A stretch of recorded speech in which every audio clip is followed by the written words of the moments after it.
Sorry, we didn't get to the show yesterday. We were hip deep in research. And when I say research, I mean having an experience that would eventually become a show. And when I say having an experience, I mean getting ripped off.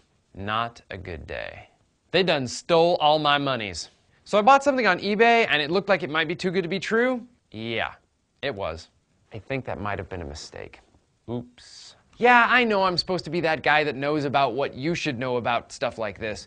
But today is a learn from my mistakes day. Mistake number 1, using PayPal on eBay and not paying attention to the amount of buyer protection. Yeah, I know it's my fault, and I thought I was covered up to $2,000, when in fact I was only covered up to $200. Because those are the only 2 levels they offer, and they have exactly the same background graphic and look absolutely identical.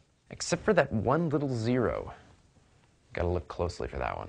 Oops. So, yeah, I'm not covered, and the $200 that PayPal said they would cover, they haven't. In fact, when I called them for the 5th time, they said they hadn't even put it in the system yet.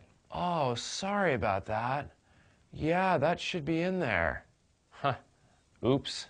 Mistake number 2, using PayPal and believing that they would take fraud seriously and actually do something to make it right. The support people told me that they'd do everything in their power to get my money back. 2 of them even said that PayPal would do everything a collections company or a credit card company would do. Except they don't. And they won't. Which leads us to number 3. Using PayPal and trying to get my money back. I finally talked to a supervisor and she said they'd do everything they reasonably could to recover my money. Like use a collections agency? I asked hopefully. No, she said forcefully. Like pound the guy for the money? They will freeze the person's PayPal account up to the amount that they owe you. Wow, that is really working hard on my behalf. So they'll hold on to the money that this chump owes me if he just happens to come and give it to him. Great.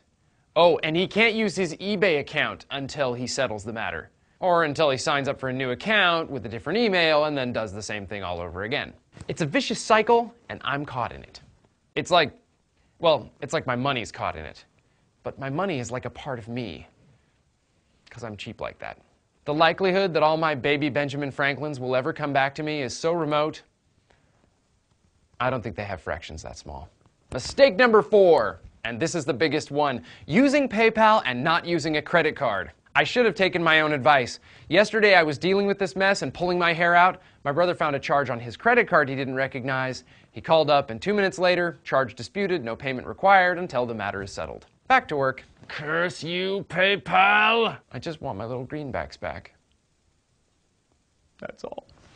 That's all I want.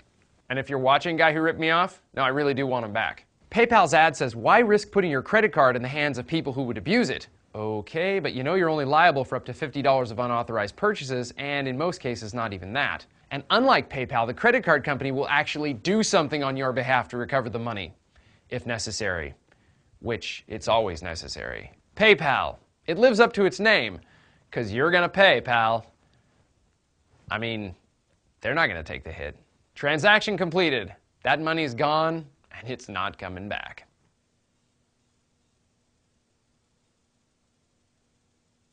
Oh, you should have paid with a credit card!